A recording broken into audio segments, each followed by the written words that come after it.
NoEnd House. Written by Brian Russell. Let me start by saying that Peter Terry was addicted to heroin. We were friends in college and continued to be after I graduated. Notice that I said I.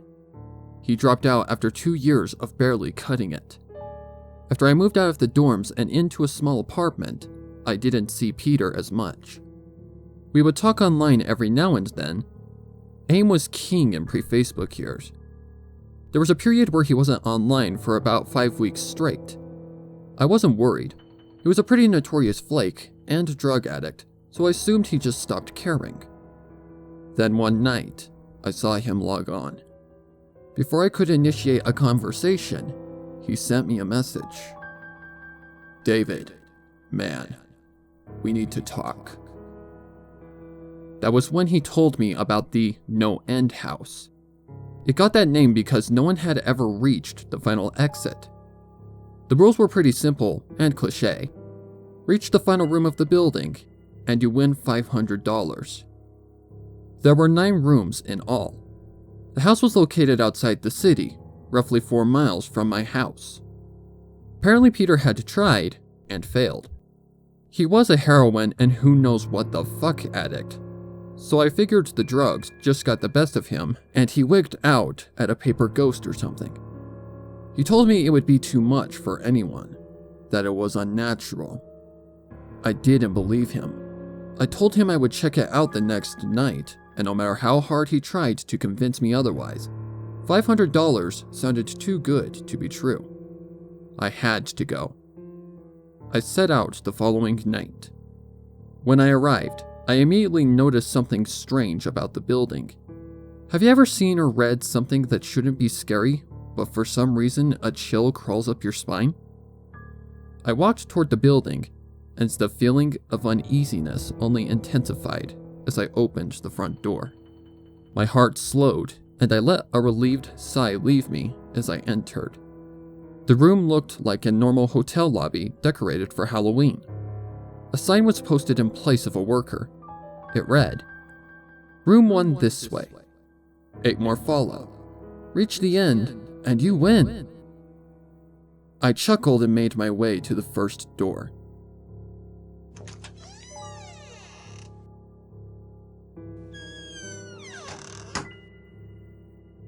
The first area was almost laughable.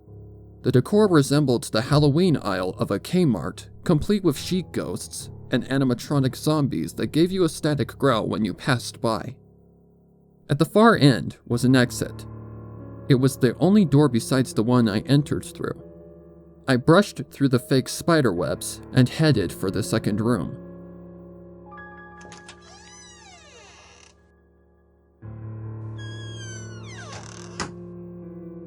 I was greeted by fog as I entered the door to room 2. The room definitely upped the ante in terms of technology. Not only was there a fog machine, but a bat hung from the ceiling and flew in a circle. Scary. They seemed to have a Halloween soundtrack that one would find in a 99-cent store on loop somewhere in the room. I didn't see a stereo, but I guessed they must have used a PA system. I stepped over a few toy rats that wheeled around and walked with a puffed chest across to the next area. I reached for the doorknob, and my heart sank to my knees. I did not want to open that door. A feeling of dread hit me so hard I could barely even think. Logic overtook me after a few terrifying moments, and I shook it off and entered the next room. Room 3 is when things began to change.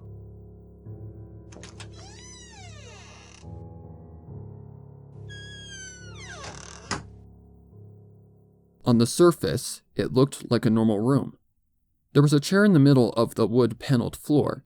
A single lamp in the corner did a poor job of lighting the area, casting a few shadows across the floor and walls. That was the problem. Shadows. Plural. With the exception of the chairs, there were others. I had barely walked in the door, and I was already terrified. It was at that moment that I knew something wasn't right. I didn't even think as I automatically tried to open the door I came through. It was locked from the other side. That set me off. Was someone locking the doors as I progressed? There was no way. I would have heard them. Was it a mechanical lock that set automatically? Maybe, but I was too scared to really think. I turned back to the room, and the shadows were gone. The chair's shadow remained, but the others were gone. I slowly began to walk. I used to hallucinate when I was a kid, so I wrote off the shadows as a figment of my imagination. I began to feel better as I made it to the halfway point of the room. I looked down as I took my steps, and that's when I saw it, or didn't see it. My shadow wasn't there. I didn't have time to scream. I ran as fast as I could to the other door and flung myself without thinking into the room beyond.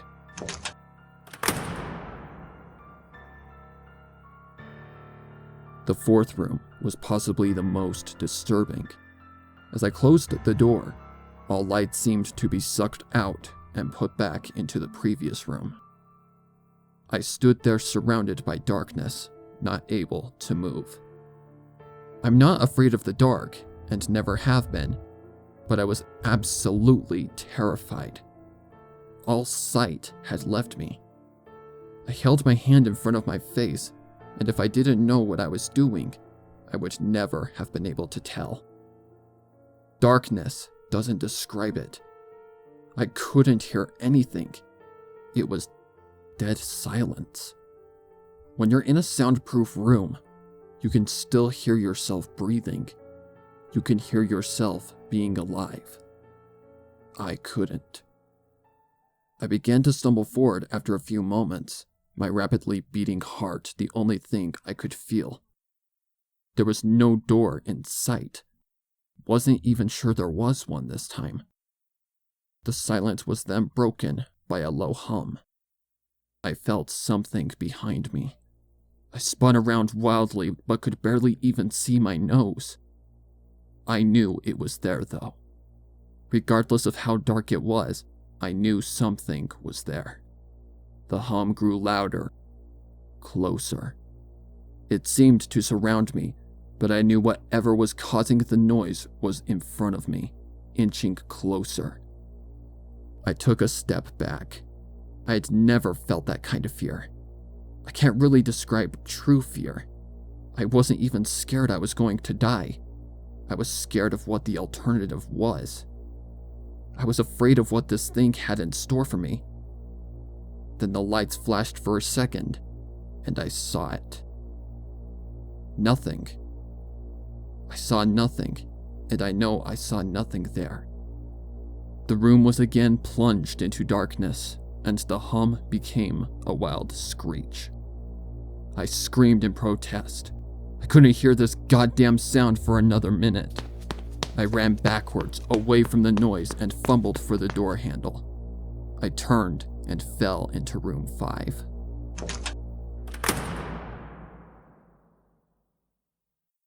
Before I describe room 5, you have to understand something. I am not a drug addict. I have no history of drug abuse or any sort of psychosis short of the childhood hallucinations I mentioned earlier, and those were only when I was really tired or just waking up. I entered the NoEnd House with a clear head. After falling in from the previous room, my view of room 5 was from my back, looking up at the ceiling. What I saw didn't scare me, it simply surprised me. Trees had grown into the room and towered above my head. The ceilings in the room were taller than the others, which made me think I was in the center of the house. I got up off the floor, dusted myself off, and took a look around. It was definitely the biggest room of them all. I couldn't even see the door from where I was. Various brush and trees must have blocked my line of sight with the exit. Up to this point, I figured the rooms were going to get scarier, but this was a paradise compared to the last room. I also assumed whatever was in room 4 stayed back there. I was incredibly wrong. As I made my way deeper into the room, I began to hear what one would describe if they were in a forest. Chirping bugs and the occasional flap of birds seemed to be my only company in this room. That was the thing that bothered me the most. I heard the bugs and other animals, but I didn't see any of them. I began to wonder how big this house was. From the outside, when I first walked up to it, it looked like a regular house. It was definitely on the bigger side, but this was almost a full forest in here. The canopy covered my view of the ceiling, but I assumed it was still there, however high it was. I couldn't see any walls either. The only way I knew I was still inside was that the floor matched the other rooms, the standard dark wood paneling. I kept walking, hoping that the next tree I passed would reveal the door. After a few moments of walking, I felt a mosquito fly onto my arm. I shook it off and kept going. A second later, I felt about 10 more land on my skin at different places. I felt them crawl up and down my arms and legs, and a few made their way across my face. I flailed wildly to get them all off, but they just kept crawling. I looked down and let out a muffled scream, more of a whimper to be honest. I didn't see a single bug. Not one bug was on me, but I could feel them crawl. I heard them fly by my face and sting my skin, but I couldn't see a single one. I dropped to the ground and began to roll wildly. I was desperate. I hated bugs, especially ones I couldn't see or touch. But these bugs could touch me, and they were everywhere. I began to crawl. I had no idea where I was going. The entrance was nowhere in sight, and I still hadn't even seen the exit. So I just crawled, my skin wriggling with the presence of those phantom bugs. After what seemed like hours, I found the door. I grabbed the nearest tree and propped myself up, mindlessly slapping my arms and legs to no avail. I tried to run, but I couldn't.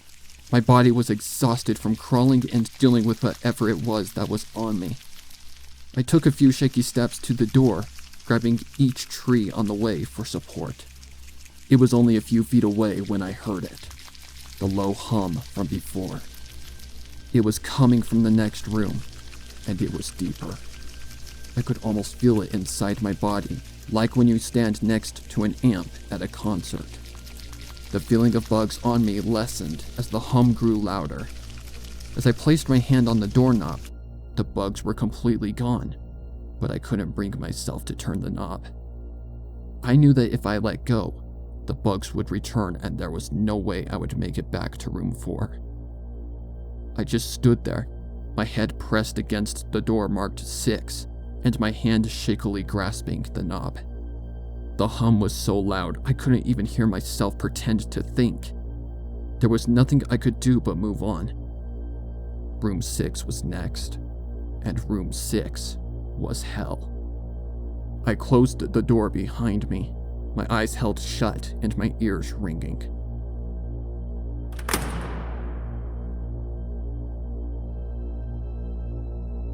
The hum was surrounding me. As the door clicked into place, the hum was gone. I opened my eyes in surprise, and the door I had shut was gone. It was just a wall now. I looked around in shock. The room was identical to room 3, the same chair and lamp, but the correct amount of shadows this time. The only real difference was that there was no exit door, and the one I came in through was gone. As I said before, I had no previous issues in terms of mental instability, but at the moment I fell into what I now know was insanity. I didn't scream. I didn't make a sound. At first, I scratched softly. The wall was tough, but I knew the door was there somewhere. I just knew it was. I scratched at where the doorknob was. I clawed at the wall frantically with both hands, my nails being filed down to the skin against the wood. I fell silently to my knees, The only sound in the room, the incessant scratching against the wall. I knew it was there. The door was there. I knew it was just there. I knew if I could just get past this wall. Are you all right? I jumped off the ground and spun in one motion. I leaned against the wall behind me, and I saw what it was that spoke to me. To this day, I regret ever turning around. There was a little girl. She was wearing a soft white dress that went down to her ankles. She had long blonde hair to the middle of her back and white skin and blue eyes. She was the most frightening thing I had ever seen, and I know that nothing in my life will ever be as unnerving as what I saw in her. While looking at her, I saw something else. Where she stood, I saw what looked like a man's body, only larger than normal and covered in hair. He was naked from head to toe, but his head was not human, and his toes were hooves. It wasn't the devil, but at that moment, it might as well have been. The form had the head of a ram and the snout of a wolf. It was horrifying, and it was synonymous with the little girl in front of me. They were the same form. I can't really describe it, but I saw them at the same time. They shared the same spot in that room, but it was like looking at two separate dimensions. When I saw the girl, I saw the form. And when I saw the form, I saw the girl. I couldn't speak. I could barely even see. My mind was revolting against what it was attempting to process. I had been scared before in my life, and I had never been more scared than when I was trapped in the 4th room. But that was before room 6. I just stood there, staring at whatever it was that spoke to me. There was no exit. I was trapped here with it. And then it spoke again. David, you should have listened. When it spoke, I heard the words of the little girl, but the other form spoke through my mind in a voice I won't attempt to describe. There was no other sound. The voice just kept repeating that sentence over and over in my mind, and I agreed. I didn't know what to do. I was slipping into madness, yet couldn't take my eyes off of what was in front of me. I dropped to the floor. I thought I had passed out, but the room wouldn't let me. I just wanted it to end. I was on my side, my eyes wide open, and the form staring down at me. Scurrying across the floor in front of me was one of the battery-powered rats from the 2nd room. The house was toying with me, but for some reason, seeing that rat pulled my mind back from whatever depths it was headed, and I looked around the room. I was getting out of there. I was determined to get out of that house and live and never think about this place again. I knew this room was hell, and I wasn't ready to take up a residency. At first, it was just my eyes that moved. I searched the walls for any kind of opening. The room wasn't that big, so it didn't take long to soak up the entire layout. The demon still taunted me, the voice growing louder as the form stayed rooted where it stood. I placed my hand on the floor, lifted myself back up to all 4, and turned to scan the wall behind me. Then I saw something I couldn't believe. The form was right at my back, whispering into my mind how I shouldn't have come. I felt its breath on the back of my neck, but I refused to turn around. A large rectangle was scratched into the wood, with a small dent chipped away in the center of it. Right in front of my eyes, I saw the large 7 I had mindlessly etched into the wall. I knew what it was. Room 7 was just beyond that wall where room 5 was moments ago. I don't know how I had done it. Maybe it was just my state of mind at the time, but I had created the door. I knew I had. In my madness, I had scratched into the wall what I needed the most, an exit to the next room. Room 7 was close.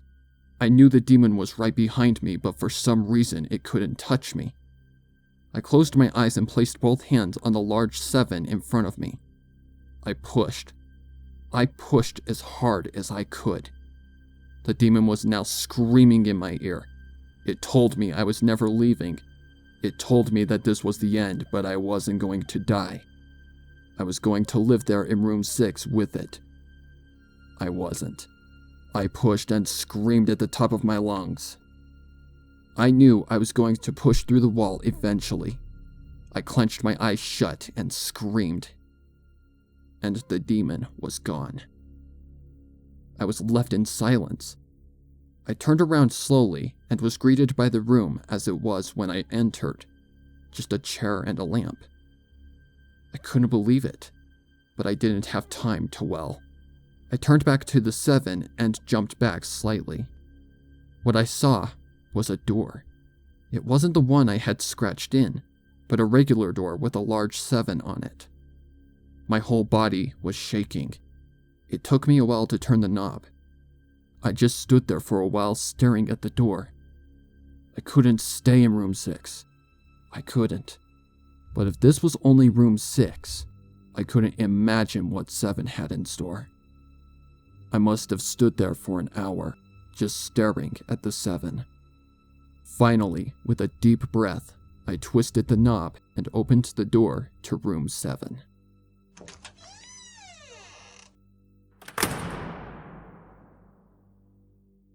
I stumbled through the door mentally exhausted and physically weak. The door behind me closed, and I realized where I was. I was outside. Not outside like room 5, but actually outside. My eyes stung. I wanted to cry. I fell to my knees and tried, but I couldn't. I was finally out of that hell. I didn't even care about the prize that was promised. I turned and saw that the door I just went through was the entrance.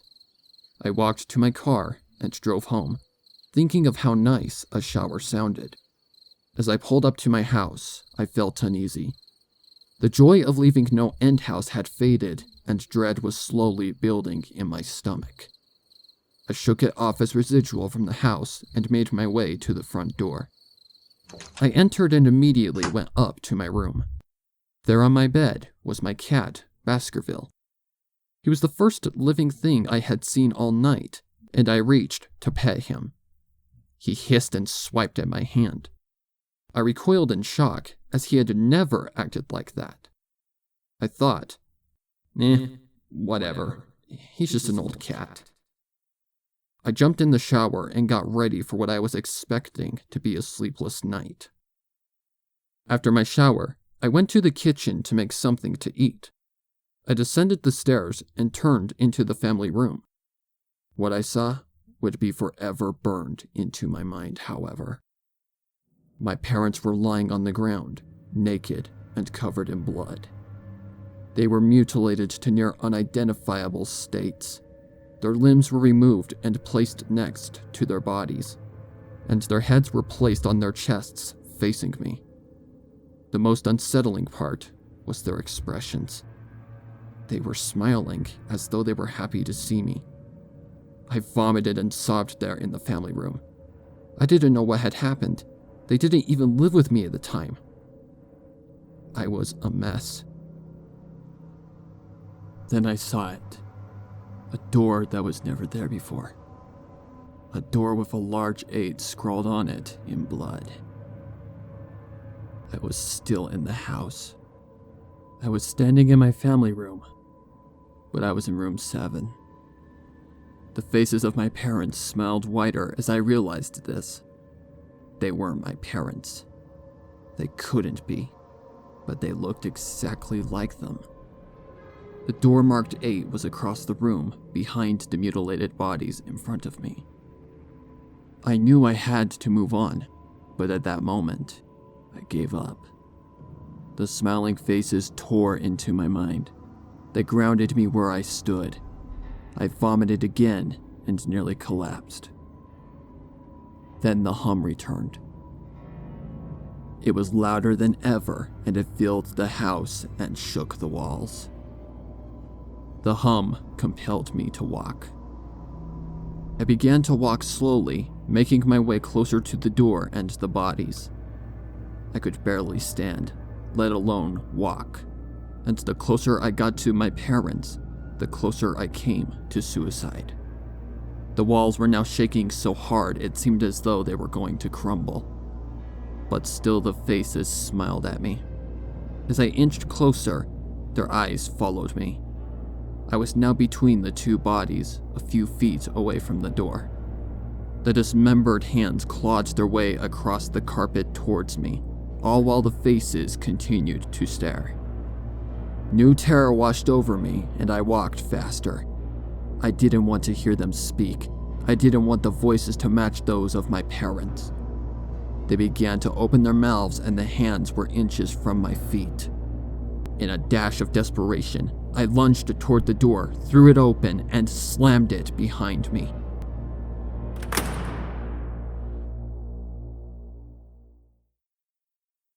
Roommate.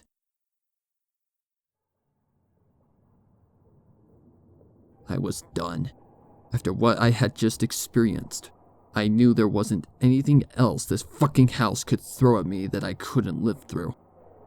There was nothing short of the fires of hell that I wasn't ready for. Unfortunately, I underestimated the abilities of NoEnd House. Unfortunately, things got more disturbing, more terrifying, and more unspeakable in Room 8. I still have trouble believing what I saw in Room 8. Again, the room was a carbon copy of Rooms 3 and 6, but sitting in the usually empty chair was a man. After a few seconds of disbelief, my mind finally accepted the fact that the man sitting in the chair was me. Not someone who looked like me. It was David Williams. I walked closer. I had to get a better look, even though I was sure of it. He looked up at me, and I noticed tears in his eyes. Please, don't do it. Please, don't hurt me. What? I asked. Who are you? I'm not going to hurt you. Yes, you are. He was sobbing now. You're going to hurt me, and I don't want you to. He sat in the chair with his legs up and began rocking back and forth. It was actually pretty pathetic looking, especially since he was me, identical in every way. Listen, who are you? I was now only a few feet away from my doppelganger. It was the weirdest experience yet, standing there, talking to myself. I wasn't scared, but I would be soon. Why are you... You're going to hurt me. You're going to hurt me. If you want to leave, you're going to hurt me. Why are you saying this? Just calm down, alright? Let's try and figure this... And then I saw it. The David sitting down was wearing the same clothes as me, except for a small red patch on his shirt embroidered with the number 9. You're going to hurt me. You're going to hurt me. Don't. Please. You're going to hurt me. My eyes didn't leave that small number on his chest. I knew exactly what it was. The first few doors were plain and simple, but after a while, they got a little more ambiguous. 7 was scratched into the wall, but by my own hands. 8 was marked in blood above the bodies of my parents. But 9. This number was on a person, a living person. Worse still, it was on a person that looked exactly like me. David? I had to ask. Yes? You're going to hurt me. You're going to hurt me. He continued to sob and rock. He answered to David. He was me, right down to the voice. But that 9. I paced around for a few minutes while he sobbed in his chair. The room had no door, and similarly to room 6, the door I came through was gone. For some reason, I assumed that scratching would get me nowhere this time. I studied the walls and floor around the chair, sticking my head underneath and seeing if anything was below. Unfortunately, there was. Below the chair was a knife. Attached was a tag that read, "To David, from management." The feeling in my stomach as I read that tag was something sinister. I wanted to throw up, and the last thing I wanted to do was remove that knife from under that chair. The other David was still sobbing uncontrollably. My mind was spinning into an attic of unanswerable questions. Who put this here, and how did they get my name? Not to mention the fact that as I knelt on the cold wood floor, I also sat in that chair, sobbing in protest of being hurt by myself. It was all too much to process. The house and the management had been playing with me this whole time. My thoughts for some reason turned to Peter and whether or not he got this far. If he did, if he met a Peter Terry sobbing in this very chair, rocking back and forth, I shook those thoughts out of my head. They didn't matter. I took the knife from under the chair, and immediately the other David went quiet. "David," he said in my voice, "what do you think you're going to do?" I lifted myself from the ground and clenched the knife in my hand. I'm going to get out of here. David was still sitting in the chair, though he was very calm now. He looked up at me with a slight grin. I couldn't tell if he was going to laugh or strangle me. Slowly he got up from the chair and stood facing me. It was uncanny. His height and even the way he stood matched mine. I felt the rubber hilt of the knife in my hand and gripped it tighter. I don't know what I was planning on doing with it, but I had a feeling I was going to need it. "Now." His voice was slightly deeper than my own. "I'm going to hurt you, and I'm going to keep you here." I didn't respond. I just lunged and tackled him to the ground. I had mounted him and looked down, knife poised and ready. He looked up at me, terrified. It was like I was looking in a mirror. Then the hum returned, low and distant, though I still felt it deep in my body. David looked up as I looked down at myself. The hum was getting louder, and I felt something inside me snap.